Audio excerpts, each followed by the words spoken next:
Hi, my name is Patrick Agustin. I am the owner of Mr. Chow, 26 years old. I have my own family na and meron akong dalawang anak na ngayon. Maaga akong namulat sa buhay dahil simula pagkabata, namulat ako sa buhay na sobrang hirap. Yung mga pamilya ko walang kakayahan na i-sustain yung pangangailangan namin. At the same time, kailangan mo talagang humanap ng paraan para makatapos ka sa pag-aaral. Kailangan mong humanap ng paraan araw-araw para kumita ng pera. Ngayon, yung ginagawa ko dati, way back before na nandun ako sa buhay ng una kong pamilya, which my parents, is sobrang hirap talaga. Dumating sa point na kailangan kong magbenta ng mais, papaya, ng mga kamote, para lang magkaroon ng baon sa eskwelahan. Ngayon, siguro kung bakit ako ginagawa ngayon yung negosyong meron ako ngayon is, ayun yung mga naging inspirasyon ko para magporsige sa buhay. Siguro kung hindi ko rin naranasan yung hirap nung umpisa pa lang, siguro hindi rin ako mapupunta kung saan man ako meron ngayon.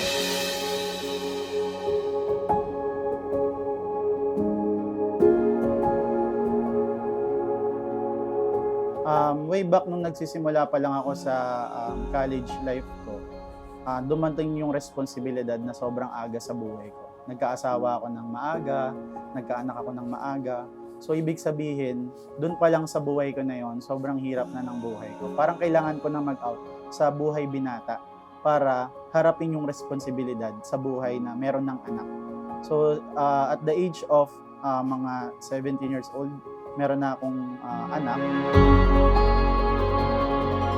Sabi ko sa sarili ko, kaya ko ba? Kaya ko bang siyang panindigan? So, tinitignan ko yung way back ng buhay namin. Nakatira kami dun sa mga magulang namin. Nandun yung sitwasyon na parang hirap na hirap kaming pagatasin yung anak ko. I-sustain yung pagkain namin araw-araw, yung mga electricity bills. At the same time, nag-aaral pa ako. So, dun pa lang sa sitwasyon na yon, parang iniisip ko, ano bang dapat kong gawin bilang isang nagsisimula pa lang sa buhay? Ano bang mas magandang gawin, magtrabaho o magnegosyo? Nagtrabaho ako noon bilang cashier sa isang sikat na restaurant, which pangalanan ko na Jollibee, way back before ng 2015 pa lang. So yun yung mga naging bread and butter ko dati. So lagi kang pasok ko noon ng gabi, alas 10 ng gabi hanggang alas 6 ng umaga. Parang umaga, doon yung tulog mo, tapos at the same time papasok ka sa school ng alas 2 ng hapon hanggang alas 6 ng gabi para matapos mo lang yung pag-aaral mo, di ba? Tapos papasok ulit ako sa trabaho. Yun yung naging buhay ko way back ng siguro mga 4 na taon. Habang ginagawa ko yun, pakiramdam kong pagod na talaga ako. Na para bang, eto na lang ba yung buhay na meron kami? Eto na lang ba yung buhay na dapat na ibigay ko sa anak ko? Na later on, ipapamana ko sa kanya. Wala naman kaming bahay at lupa. Wala naman kaming sasakyan. Wala rin naman kaming kahit ano sa buhay. Nung graduate na ako, pagkatapos ko nun sa Jollibee, pumunta ako sa accounting firm. Which yung firm na yon is nag-develop sa skills ko kung saan ginagawa ko doon is taxation, accounting, bookkeeping, compliance assistance. Siguro yun yung biggest na natutunan ko. Dahil later on, magagamit ko pala siya dun sa negosyo. Na natutunan ko paano mag-manage ng kliyente, natutunan ko paano humawak ng pera, natutunan ko paano mag-rehistro ng mga negosyo. Yun yung pinaka nakikita kong advantage ng buhay ko na natutunan ko at pumasok ako dun sa accounting firm. Parang pakiramdam ko, bilang isang simpleng empleyado lang din, netong last year, bago ko pasukin yung negosyo ko ngayon, pinagsasabay ko yung negosyo ko sa trabaho ko. Siguro masasabi ko lang nagnegosyo ako dahil parang hirap na akong gumising araw-araw na para bang lagi kong hinahabol na makapasok ako para meron akong sahod. And at the same time, pag yung mga anak ko kailangan kong mag-extend ng oras para sa trabaho ko, pag uwi ko tulog na sila. Yung parang hindi ko na makita yung sense ng buhay. Na para bang lagi na lang, papasok ka ng umaga, yes, tulog yung anak mo. Pag uwi mo, tulog pa rin sila. 'Di ba? So parang sa pagiging empleyado kasi parang ang nangyayari is nawawalan ka na ng sense of living. 'Di ba? Yes, mabibigay niya yung ano mo. Hindi ko din i-discourage na meron kang trabaho or meron kang pinagkakakitaan ngayon bilang isang empleyado. Kumbaga, ito yung mindset ko lang na para bang hindi ito worth it ng isang family. Kasi una, the design of God would be to unite the family. Kasi yan yung pinaka-sense kung bakit nagkakaroon ng isang pamilya, na dapat sama-sama sila. Ngayon, ano yung nagiging key factor kung bakit nawawala tayo dun sa pinaka-purpose ng isang pamilya? Because we have jobs na sobrang kailangan nating gawin. Diba? Kasi yun lang yung meron tayo. Pero kung meron tayong option na iba, like business, o kaya gumawa tayo ng ibang side hustle, pwede nating gawin yun sa mga bagay na yun. Pero kung bakit ako nag-isip ng isang negosyo is because gusto kong mas bigyan ng more time yung pamilya ko. Habang nagtatrabaho kasi, inumpisahan ko na yung negosyo na meron ako, would be food business, yung ginawa ko nun. Inumpisahan ko siya sa isang store lang. And at the same time, habang nagnenegosyo ako, nagtatrabaho pa rin ako. So, ibig ko sabihin dito, bakit ganun yung sistema na nangyari sa buhay ko? Siguro, tinignan ko yung factor na kaya ko bang gawin siya muna at the same time. Kasi hindi ka naman para mag-transfer agad sa pagiging isang empleyado, tapos naging negosyante ka. Siguro, mahalaga rin na parte ng buhay mo, yung mga pinagdaanan mo dati. Siguro bilang isang crew ng isang Jollibee or ng isang fast food restaurant. At the same time, pumunta ako dun sa accounting firm which na-develop yung mga skills ko doon. Also, napunta ako sa isang private company which mas na-develop yung mga skills ko doon. And ginawa ko siyang parang journey ko para makapunta doon sa pagiging entrepreneur na bilang isang negosyante.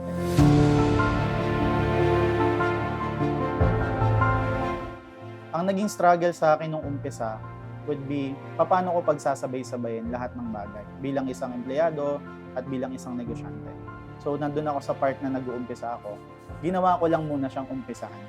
Inumpisahan ko muna siya.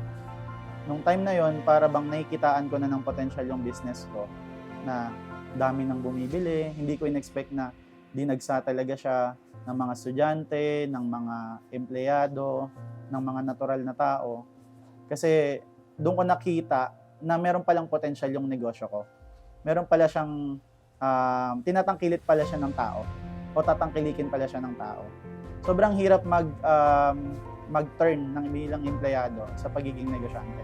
Kasi nandun ka sa phase na wala ka nang sasahurin, wala ka nang inaasahan na 15-30 na sahod. So, kailangan mong magpursige na para may kitain ka.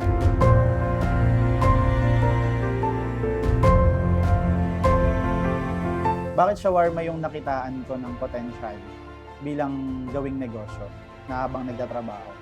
Kasi una, bukod sa usong-uso yung shawarma, way back July 31, 2022, uso yung shawarma nun. Andun yung mga tinitingala kong mga businesses na kung saan talagang bumibenta sila sa shawarma. Tapos that's the time din na nagkaroon ako ng baby pasana na pangatlo. Eh, nangyari nun is na kunan yung asawa ko. Tapos, bilang isang tatay, sobrang sakit nun sa akin. Na para bang, paano ko mataturn yung lungkot na yon. Kasi yung asawa ko rin po mismo, naapektuhan dun sa part na yon. So, bilang isang tatay, paano ako magiging firm dun sa sitwasyon na yon? Anong kailangan kong gawin?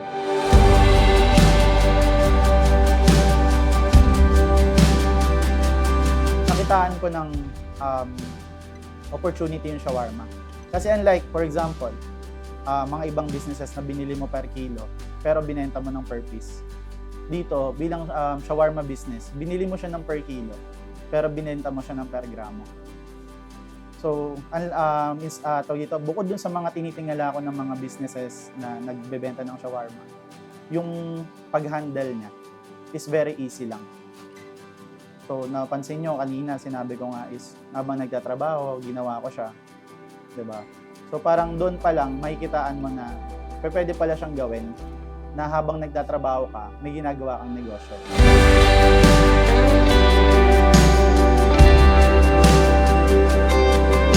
Tapos yun, marami yung nakikitang pinipilahan ng mga shawarma business dito. Inisip ko, bakit hindi ako mag-create ng shawarma na may iba't ibang flavor? Kasi inisip ko, kahit ako, una pa lang, yung pumasok sa utak ko, parang hindi ko siya, para maabot ng utak ko na meron palang dapat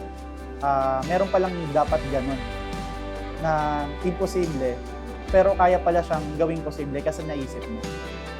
Diba? So ngayon, nagkamap ako dun sa iba't ibang flavor ng shawarma. Naumpisan yun na parang meron akong nakausap na isang chef na please, gawan mo ako ng iba't ibang flavor ng shawarma. Dahil maalam ako sa pagkain, so nagkamap kami dun sa pinaka-fix na flavors namin. Ngayon, ang ginawa ko, pinatikim niya sa akin yun.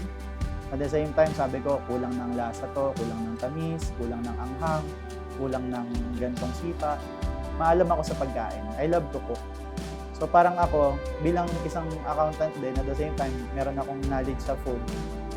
Gusto ko rin magluto. I love eating, I love cooking. Diba? Parang nag-jive siya dun sa personality ko. Na bilang gusto ko naman magnegosyo kasi alam natin yung buhay sobrang hirap. Paano ko gagawin yun na nag-i-enjoy pa rin ako? Ano yung advantage na pwede kong makuha dun sa pagpasok ko sa isang negosyo? Tama? Maraming gusto magnegosyo dyan sa labas pero hindi nila alam kung ano yung negosyo na gagawin nila. Dapat ba yung gusto ko ng tao? Dapat ba yung gusto ko ng lahat? Dapat ba masarap? Pero ano bang dapat talaga? Yun ang pinakatanong dyan sa pag-uumpisa ng negosyo. Ang tanging sagot lang na dapat is alam mo rin yung ginagawa mo at gusto mo yung ginagawa mo. Siguro yun yung pinaka-ma-advise ko sa lahat ng mga gustong mag-umpisa sa negosyo.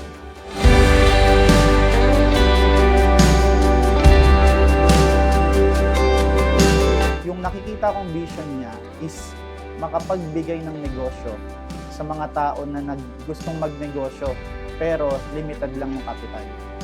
Kasi number one, ang pagnenegosyo, hindi yan hindi yan dahil may pera ka.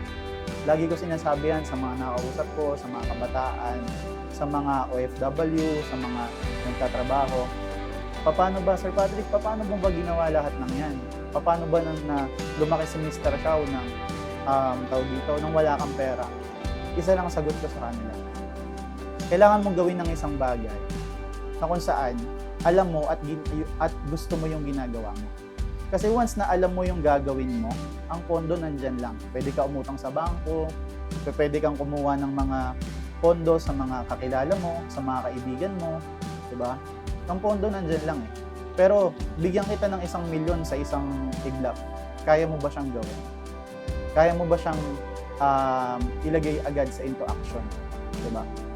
Iba yung tipo na alam mo yung gagawin mo sa pagnenegosyo at iba yung tipo na may pera ka lang kaya ka magnenegosyo. Kasi mas malaki yung chance na mag-fail ka kung wala kang alam sa pagnenegosyo than na marami kang pera pero wala kang alam sa pagnenegosyo.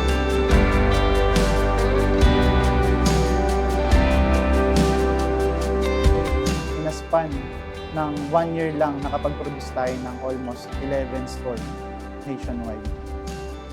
So, meron tayong mga store dito sa Kamanaba area, sa Pampanga, sa Mandaluyong, sa Angat, Bulacan, may paparating na Rizal, sa Manila. Imagine in a span of 1 year na hindi ko akalain na mapupunta yung negosyong to sa gantong level is talagang napaka-thankful ako sa Panginoon. Kasi siya yung nagbigay nito. Ibig sabihin, wala naman akong kakayanin, wala akong pera, wala kahit ako lahat. Binigyan niya lang ako ng oportunidad na ikaw, bibigay ko sa iyo yung negosyong to, alagaan mo. Hindi mo kailangan ng pera, ang kailangan mo lang maging magaling araw-araw. Ang kailangan mo lang sipagan mo araw-araw. Kailangan mo lang may plano ka sa buhay. Kailangan mo lang may paniniwala ka sa inumpisan mo. Huwag mo lang bibitawan yung pinaka-tinitingnan mo na part, na binivision mo na makatulong sa iba. Na ma-extend mo yung oportunidad, hindi lang dun sa meron kang hinahawakan, kundi may bigay mo pa siya sa ibang tao. Kasi naniniwala ako dun sa part na binigyan ka ng biyaya ng Diyos. Naging daan ka lang nun bilang funnel ng biyaya. Ngayon, kung hindi mo yan i-spread sa iba, mababaliwala yung biyaya na binigay sa'yo. So, pwedeng kunin niya ng Diyos ng isang biglaan.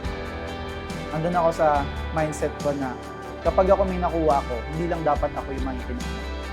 Andun ako sa punto na pag meron ako nakuha, dapat lahat ng tao sa paligid ko na nagbibigay ng effort, nagbibigay sa akin ng ginhawa sa buhay, dapat sila rin magkaroon ng ginhawa sa buhay.